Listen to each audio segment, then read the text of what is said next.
Human beings are social creatures, and today's social media websites such as Facebook and Twitter and other sites allow us to communicate almost 24 hours a day.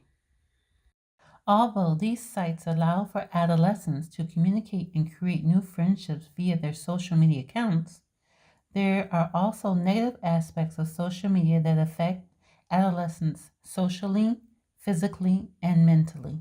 First, we must define what is new media.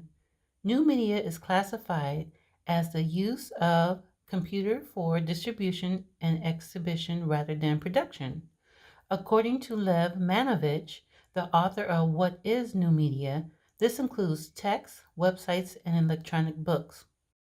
The computer media revolution affects all stages of communication, including acquisition, manipulation, storage, and distribution. According to Manovich, there are two important phases that were a catalyst for the new media revolution. The first phase included the analytical machine created by Babbage and a daguerreotype by Daguerre. The second phase included the Lumiere brothers and their moving images that captured people in their everyday lives and the creation of the tabulation machine by Hollerith. The combination of these two phases allowed for the development of today's new media that uses numerical algorithms and moving images. According to a recent Pew Internet survey, 81% of young people use Facebook as their primary connection to social media. Why? Because teens' social connection is very important in their development. Negative side effects that involve social media include anxiety, loneliness, and depression. Facebook depression is defined as when preteens or teens spend too much time on social media, according to Clark and O'Keefe. The consequences include social isolation, risky internet sites, aggressive and self destructive behavior. According to the article titled Media Use and the Social Connectedness in Adolescence, the Positive and Potential Pitfalls, many adolescents experience isolation and social disconnection. 13 and 14-year-olds are affected the most because they are still developing and mastering their emotions, impulses, and the consequences of rejection. It is through their social connection that adolescents are creating and forming their identities. As media is such an integral part of young adults' lives, it can have a negative effect on them physically as well. According to a recent study, the average 8 to 10-year-old spends nearly 8 hours a day with a variety of media, while older children and teens spend more than 11 hours on social media, according to Marjorie Hogan and Victor Strasberg, the authors of Children, Adolescents, and the Media. On average, 13 to 17-year-olds send 3,364 texts per month. If a television is in their room, this figure increases. 71% of children and adolescents state that they have a TV in their room. TV is the most predominant medium. Since adolescents have access to social media at all times, some will experience cyberbullying and may engage in sexting.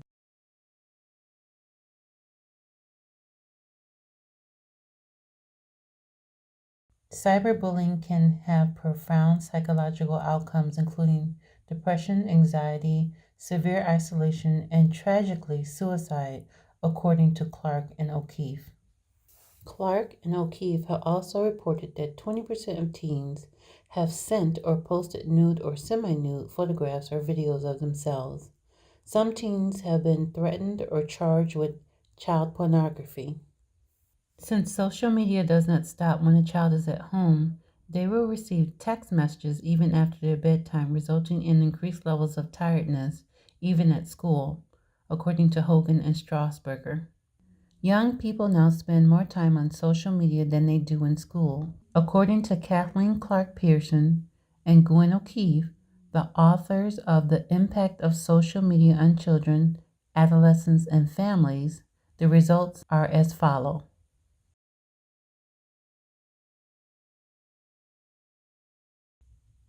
Data collection has become a natural stage of development. With the collection of adolescents' online activity, their information is also being collected in their schools. Students' data is being collected without the permission of the students or their parents, mainly because this information is being presented in a way that implies it will benefit the student and increase their learning outcomes. In the educational system, adaptive learning is claimed to be absolutely data driven and creates data flow on every student. This new way of monitoring students allows individual students to be monitored and tracked through their production of digital data. Knowledge about whether a student is effective or deviant may now be obtained primarily through observation of data. Teachers will only be able to relate to students based on the data that is collected instead of the teacher-student one-on-one relationship. Further research needs to be conducted in regards to how social media usage is affecting adolescents.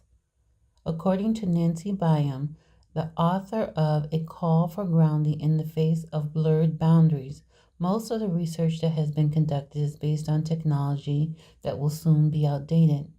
Many adolescents are multimodal, meaning that they use several different forms of technology and social media to communicate with one another. Since social interactions are very important to adolescents' development, social media is the device that adolescents use to create their worlds. The negative side is that many social media websites use algorithms to filter who sees what. Social media primary goal is for growth and profit. Research theories on new media usage has been unfortunately placed into categories that do not accurately represent theory's findings. Research must incorporate why people use multiple forms of social media, and these results need to be placed in the proper categories or new ones must be created. According to Joseph Walters, the author of Theories, Boundaries, and All of the Above, researchers need to examine whether cross-contextual assumptions applied to some theory fit certain contexts and set aside when the assumptions do not. With all of the social media that is used by adolescents, parents have no or few rules about the time that their children spend on social media. Pediatricians have advised parents to talk to their children about specific issues that today's adolescents face and to better educate themselves on all of the technology that is available to young adolescents at this time. Since social media has become a major part of adolescents' lives and it is used to create their identities and establish relationships, additional research, proper education, and monitoring is essential to reduce the negative effects that social media has on many adolescents. In order to accomplish this goal, the following steps should be taken to keep them safe.